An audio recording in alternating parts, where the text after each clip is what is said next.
Print, email, Facebook, Twitter. More royal wedding. Inside St. George's Chapel, where Prince Harry and Meghan Markle will marry. Meghan Markle is bound to be the star of her wedding day, but as she walks up the red carpeted stairs of St. George's Chapel, she will be stepping into one of England's most precious historic chapels. The word chapel barely does it justice. Steeped in history, it has seen weddings, christenings, funerals and blessings over its 500-year existence. Building of the current chapel was started by Edward IV in 1475 and completed 53 years later in 1528 under the watch of Henry VIII, who was later buried there. It was the venue for the wedding of Harry's uncle Prince Edward and his wife Sophie Rhys-Jones in 1999, and a service of dedication and prayer was held there after the civil marriage between his father Prince Charles and Camilla Parker Bowles in 2005. The chapel is also the final resting places for monarchs, with 10 British sovereigns interred there, including the 6 times married Henry VIII. But none of those factors have attracted the kind of attention Prince Harry and United States actress Meghan Markle are bringing. The small town of Windsor will be a hive of activity,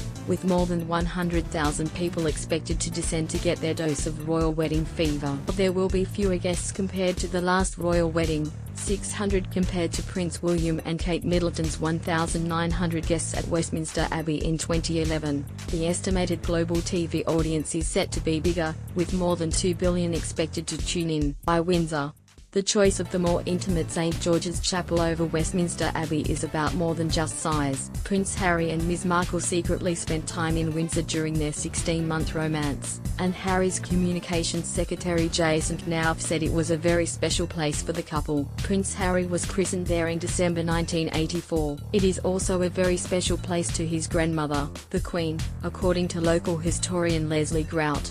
St. George's is one that one associates more with the royal family these days. I mean, Windsor Castle is essentially the Queen's home, Mr. Grout, 71, said. She spent her early years in Windsor, and although she's got a number of residences, this is very much her special place. So it's bound to have that extra bit to it that the Abbey doesn't have. Despite its fabled history, it only became a serious venue for weddings during Queen Victoria's reign in the 1800s, beginning with her 21-year-old son Edward. Mr. Grout, who won the long-running British quiz show Mastermind in 1981 for his knowledge of the chapel, said it was the first royal wedding there since Henry I in 1121. Henry I married his second wife in an earlier chapel within the castle, but we don't know where exactly that stood or how big it was, he said. Then there wasn't another royal wedding until 1863, when the future Edward VII married Princess Alexandria of Denmark. The popular choice for royal weddings had been the chapel inside St. James's Palace in London. A lot of royal marriages, certainly in the early 19th century, took place at the Chapel Royal at St. James's, Mr. Grout said. It is a royal chapel, but they can't have had many people there because it's not a particularly big place. But certainly Queen Victoria was married there. Inside the chapel, Mr. Grout expects it will be a tight fit for the 600 guests invited to the ceremony.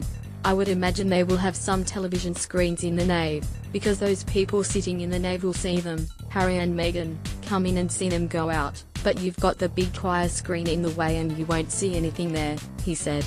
But I would imagine, as they've done on previous occasions, they will have TV screens in the nave put up so people can see what's going on.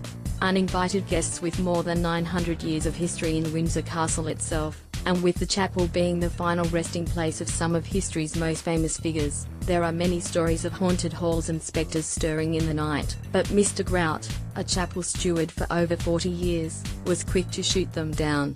None have got any basis to them, he said. There's all sorts of stories of hauntings in the castle, but they're not in the least bit reliable, most of them. After the ceremony outside the chapel, 2,640 chosen members of the public will be allowed inside the castle walls to get a first glimpse of the bridge and room after the ceremony. At 1 p.m. once outside the chapel, the new couple will board an Ascot Landau carriage pulled by Windsor grey horses for their procession through the town before returning to Windsor Castle via the Long Walk, a straight tree-lined path. The procession will be shepherded by a travelling escort of the Household Cavalry Mounted Regiment, and the round trip is expected to take around 25 minutes. Prince Harry and Ms. Markle are said to be looking forward to this part of the event which, according to a statement, they hope will allow them to express their gratitude for everyone that has gathered together in Windsor to enjoy the atmosphere of this special day. After the procession, the 600 invited guests will attend a lunchtime reception in St George's Hall inside the castle. Later in the day, 200 guests will head to Frogmore House for the evening reception, which is expected to be a lively affair not attended by the Queen or Prince Philip. When all the festivities wind down, Prince Harry and Ms Markle will retire to Windsor Castle for their first night as a married couple. Print, email, Facebook, Twitter, more.